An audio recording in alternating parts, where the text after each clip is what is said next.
Welcome সবাইকে আজকের ক্লাসে আজকে ফিজিক্স সেকেন্ড পেপারের নবম অধ্যায় নিয়ে আলোচনা করব। আজকে আমরা এই কয়েকটি ম্যাথ করার চেষ্টা করব এবং এই ম্যাথগুলো করার পর তোমরা অনেকগুলো সিকিউ সলভ করতে পারবা। আমরা এখানে কমেন্ট সেকশনে আমরা একটা অ্যাটাচ ফাইল করে দিব, এখানে অনেকগুলো সিকিউ থাকবে, সেগুলো তোমরা করার চেষ্টা করবে এবং এখানে আনসারগুলো সব দেওয়া থাকবে। তো আমরা কথা না বলে শুরু করি। আমরা এখানে প্রথম যে ম্যাথটা দেখতে পাচ্ছি সেখানে আমাদের এখানে কিছু পদার্থ বলে দিচ্ছে। সেই পদার্থগুলো হচ্ছে এ বি সি, তিনটা পদার্থ দিচ্ছে এবং প্রথম পদার্থের ক্ষেত্রে আমাদেরকে যেটা দিচ্ছে সেটা হচ্ছে ক্ষয়, আমাদেরকে গড়ায়ু দিচ্ছে এবং কি গড়ায়ু দিয়ে আমাদেরকে জিজ্ঞাসা করতেছে যে এখানে ক্ষয় ধ্রুবকটা কত। আমরা এখানে কিছু সূত্র দেখতে পাচ্ছি যে গড়ায়ু টাও এবং অর্ধায়ুকে টি হাফ এবং ক্ষয় ধ্রুবককে আমরা দেখতে পাচ্ছি ল্যামডা দ্বারা প্রকাশ করা হয় এবং টাও হচ্ছে গড়ায়ু হচ্ছে 1 বাই ল্যামডা। তো আমরা প্রথম যে ম্যাথটা করব সেই ম্যাথটার জন্য আমরা যেটা করব সেটা হচ্ছে আমরা লিখবো যে টাও ইকুয়াল টু হচ্ছে 1 বাই ল্যামডা। তো আমরা এখানে যেটা করব যে ল্যামডা জায়গায় আমরা ল্যামডা ইউজ করব। হ্যাঁ, তো ল্যামডা এ এখানে আমরা ল্যামডা এ ইকুয়াল টু লিখবো 1 বাই টাও। আচ্ছা, এখানে আমরা এটা লিখলাম। তো 1 বাই টাও, আমাদের এখানে 1 বাই টাও, টাও এর মান কত সেটা হচ্ছে 24, আমাকে 24 দিন বলছে, আমরা 24 দিনটা ইউজ করতেছি। তো 24 দিনটা দিলে আমাদের কত আসবে 0.0417।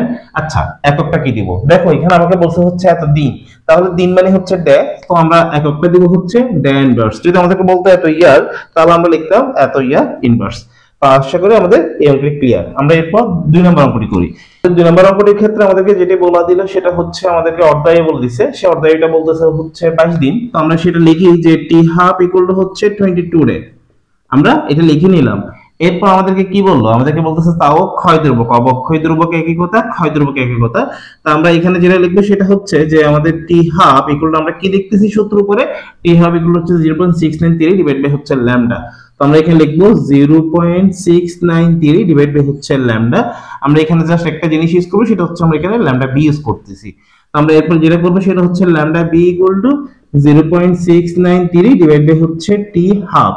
এটা ইউজ করলাম। আমাদের দেখো এখানে টি হাফ এর মানটা কত সেটা আমরা দেখি। টি হাফ এর মান হচ্ছে 22, আমরা এই 22 দ্বারা এটাকে ভাগ করব, তাহলে ভাগ করলে কত আসে 0.315।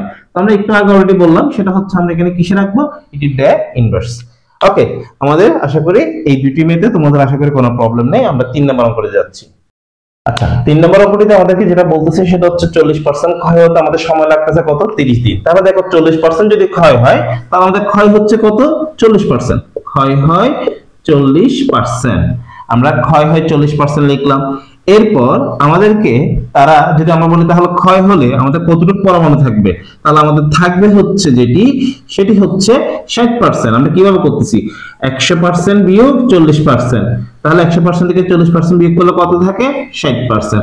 আর পার্সেন্ট মানে কি 100 দ্বারা ভাগ করা, তাহলে সেটা আছে 0.6। তাহলে দেখো আমাদের এখানে যেটা তারা আসলে আমাদেরকে বোঝাচ্ছে সেটা হচ্ছে আমাদেরকে n বাই n নট এর মান হচ্ছে 0.6। এখানে আমরা যতটুকু উপস্থিত থাকবে সেটাকেই হচ্ছে আমাদের মূলত এর অনুপাতটা যেটা থাকে সেটাই হচ্ছে আমার n বাই n নট এর মান। তো দেখো আমরা এখানে এই t এর মানটা আমাকে অলরেডি বলে দিল, সেটা হচ্ছে কত যে 30 দিন। তাহলে আমরা এখানে দেখো সবগুলো মান পেয়ে যাচ্ছি। আমরা এখানে t এর জায়গায় লিখবো 30, আমরা এই সূত্রটা এখান থেকে লিখে ফেললাম, তাহলে t এর মানটা 30 লিখে ফেললাম। এরপর এখানে হচ্ছে আমাদের ল্যামডা সি মাইনাস লন, এখানে আমরা যেটা করব সেটা হচ্ছে এখানে n বাই n নট এর মান বসাই দিচ্ছি হচ্ছে 0.6 বসাই দিচ্ছি। এখানে আমরা যদি লিখি যে ল্যামডা সি ইকুয়াল টু, এখানে একটা মাইনাস আছে কিন্তু আমরা মাইনাসটা সহ এখানে ইউজ করব 0.6 ডিভাইড বাই 30। তাহলে এখানে আমাদের মানটা কত আসে, আমাদের ল্যামডা সি এর মানটা আসবে হচ্ছে গিয়ে 0.017। তো এই হলো আমাদের এই তিনটি ম্যাথ। আমরা ক্ষয় ধ্রুবক গুলো আমাদের যে কোনো ম্যাথ যখন এখানে আসবে তখন সবসময় আমাদের একটা জিনিসই লাগবে, সেটা হচ্ছে ক্ষয় ধ্রুবক। সেজন্য আমরা প্রত্যেক অঙ্কে ক্ষয় ধ্রুবকটা আগে বের করে নিয়ে শিখলাম। আমাদের এরপর যে প্রশ্নটি করলো সেটা হচ্ছে বি ও সি পরমাণু স্থায়িত্ব। আমরা তাহলে সেই অঙ্কটি করে ফেলি। আমরা এখন 4 নম্বর অঙ্কটা করব। 4 নম্বর অঙ্কটা তো আমাদেরকে যেটা বলতেছে সেখানে হচ্ছে কার স্থায়িত্ব বেশি। দেখো আমাদেরকে যখন স্থায়িত্ব প্রশ্ন করে তখন আমরা যেটা করব সেটা হচ্ছে আমরা গড়ায়ুটা বের করব। আমরা স্বাভাবিকভাবে জানি যেখানে গড়ায়ু বেশি সেখানে তার স্থায়িত্বটা বেশি। আমরা গড়ায়ুটার জন্য আমরা জানি গড়ায়ু সূত্র হচ্ছে গিয়ে টাও ইকুয়াল টু 1 বাই ল্যামডা। তো সেই জন্য আমরা যেটা করলাম সেটা হচ্ছে আমাদের এখানে ল্যামডা মানটা দরকার, সেজন্য আমরা ল্যামডা ভি আর ল্যামডা সি দুটোটা বের করে রাখলাম। এখন দেখো আমরা এখানে লিখলাম 1 বাই ল্যামডা ভি, আমরা সেই মানটা যদি এখানে দেখে দেখে বসাই সেটা হচ্ছে 1 বাই 0.0315, তাহলে আমাদের এটা মান আসে হচ্ছে 31.7। আবার এদিকে যদি আমরা ল্যামডা সি টার মান বের করি তাহলে সেটা আসে হচ্ছে আমাদের 0.017, সেটা যদি আমরা হিসাব করি তাহলে আসে হচ্ছে গিয়ে 58.82। এখন তোমরাই দেখে বলো সেটা হচ্ছে এই দুটো মানের মধ্যে কোনটা বড়। অবশ্যই আমরা দেখতে পাচ্ছি ল্যামডা সি এর মানটা, সরি টাও সি এর মানটা বেশি।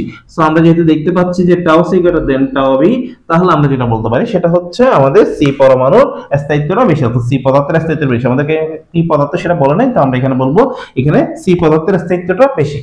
ওকে, আমরা এরপর 5 নম্বর অঙ্কটা করে ফেলি। আমাদের 5 নম্বর যে ম্যাথটা আছে সেই ম্যাথটার মধ্যে আমাদেরকে বলতেছে হচ্ছে 70% ক্ষয় হতে কত সময় লাগবে। তাহলে দেখো কত সময় লাগবে সেটার জন্য আমাকে 70% যদি ক্ষয় হয় তাহলে কতটুকু থাকবে। আমরা অলরেডি একটু আগে জিনিসগুলো করলাম, সেটা হচ্ছে আমরা কিভাবে করি, n বাই n নট এর মান, n বাই n নট এর মানটা কত হবে 30%। যেহেতু 70% 100% থেকে 70% বিয়োগ করলে 30% থাকে, অর্থাৎ আমরা যেটা বলতে পারি n বাই n নট এর মান হচ্ছে 0.3।